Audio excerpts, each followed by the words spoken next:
Hello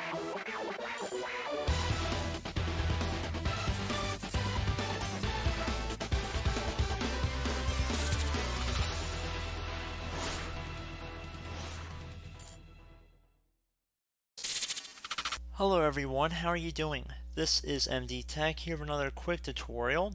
In today's video, I'm going to show you guys how to hopefully resolve if you find that your Google Chrome browser is taking too long to load. So this should be a fairly quick tutorial and right to the point, so we're going to jump right into it. And the first thing I'd recommend doing would be to open up the Google Chrome web browser. And now you want to navigate to the menu icon in the top right corner and left click on it. And now you want to left click on More Tools. And now you want to left click on Extensions. Now if you have any extensions listed in here, they are obviously going to be slowing down your computer, but to varying degrees. If you're unaware of any extensions or if you have no interest in them any longer, you're more than welcome to remove them from your Google Chrome web browser.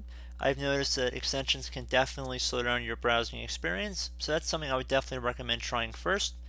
If that doesn't really suit your needs and doesn't really help, we're going to jump into the main part of the video, and that would be to open up the start menu and type in command prompt. Best match should say command prompt, and you want to right click on it and then left click on run as administrator. If you receive a user account control window, select yes. Now you want to type in ipconfig space /flush DNS.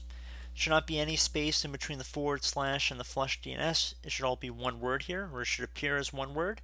And ipconfig is spelled IPCONFIG. Then you want to hit enter. It should get back to you saying that it successfully flushed the DNS resolver cache.